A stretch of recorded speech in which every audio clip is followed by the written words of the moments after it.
In every adversity, there's an opportunity. In the mess, there is a message.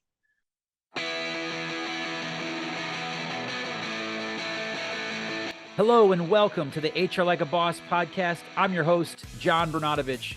I have embarked on a journey to get to know amazingly awesome HR and business professionals with the hope to find out what it takes to do HR like a boss. If you enjoy the show, please make sure that you subscribe and hit that 5-star rating. Welcome again to the HR Like a Boss podcast. Super excited to have Devin Hughes on our show today. Met Devin through the Ohio HR conference as he was a keynote speaker on a really critical topic around diversity, equity, inclusion, and belonging. And Devin, welcome to the HR Like a Boss podcast. Hey, thank you for having me. Super excited to be here with you today. Devin, tell our listeners all about who you are, your passion for HR, and what you're into these days. Yeah, so I'm blessed, and I say blessed to have an opportunity to travel the world and speak professionally, consult, research, write about organizational culture and how do you create an environment where human beings can be the best version of themselves in the new normal. See, what I found is that we don't have a playbook or predicate on how to create an environment right now post-pandemic. We're building it as we do it, and I have the opportunity to put my fingerprints on it. That's pretty cool. So we put together this idea as if I'm hearing what you're sharing, Devin, that we don't really have a playbook. We don't have an architectural design. Maybe you do, but you're building it on quicksand, and it's always moving, changing, evolving. So we in HR need to make sure we're adaptable and flexible and moving with the times. Is that what I heard you say? No, that's exactly right. And I think in every adversity, there's an opportunity. In the mess, there is a message. And I think with HR right now, if you ever wanted to do a little bit of give yourself a little bit of a makeover, it'd be right now to meet the needs of employees right now in terms of well-being, stress, anxiety, loneliness. You name them, you name the outcome, they're at epic highs. People feel uncertain. And if people are at the center or the apex of your ethos, right now is the time to lean in. What is the purpose of human resources from your perspective?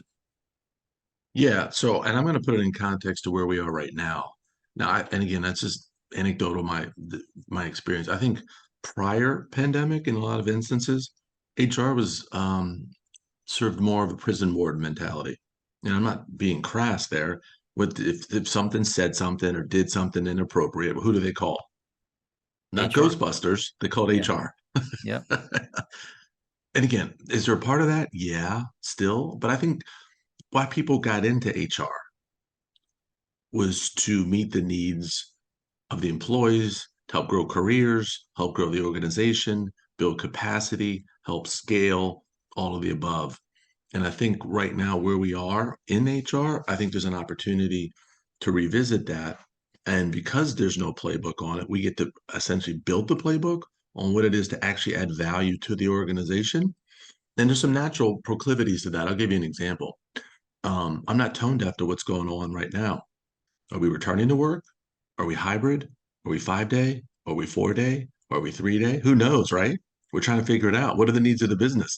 I think these are exciting times in HR. If you ever wanted to be a part of something and build capacity of what great culture looks like, being in HR is an unbelievably great place to be right now and act like a boss because no one has the answer. This is the first time we've gotten the test. So I seem excited. I think we all should be excited right now. The problems are big, hairy, and audacious, but so are the solutions. And I'm curious to get your thoughts on this, Devin, because I know you have a varied expertise, but one of the areas that you spend your time in is around employee well-being, individuals being in the right frame of mind, the right physical state, the right spiritual, emotional place to deliver that. And I'm curious, as HR embarks on this incredible opportunity that's in front of them, where do you think they need to be able to transform how they do business and then ultimately impact employees that may be having those same struggles at work with challenges or may not feel engaged? So what's HR looking at from a well-being standpoint, how they can better themselves to get in the right spot to take advantage of this opportunity? So I would say first this, everyone talks about first responders. I think HR practitioners are up there right with them over the last 36 months.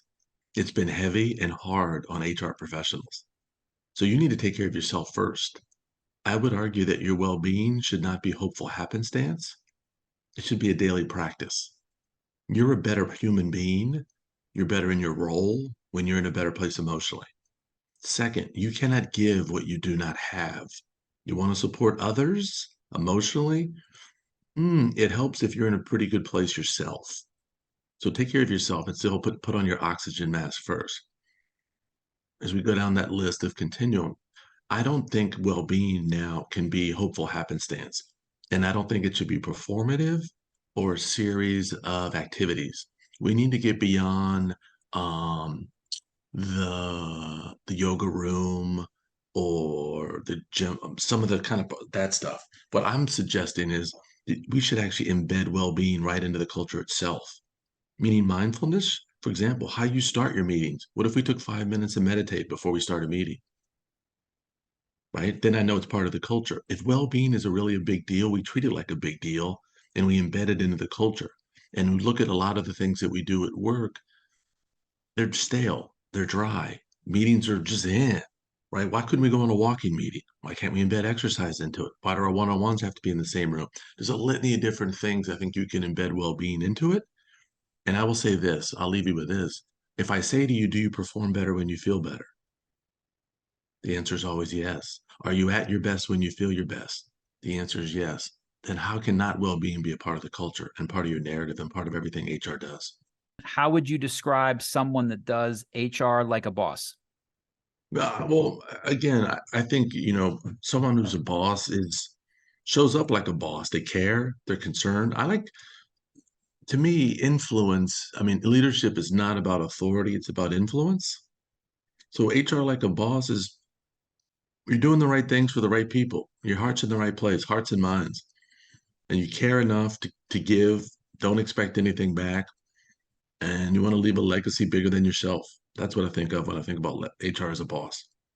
Devin, I really appreciated you being on the show. I hope you had a good time, and I look forward to seeing you around sometime soon.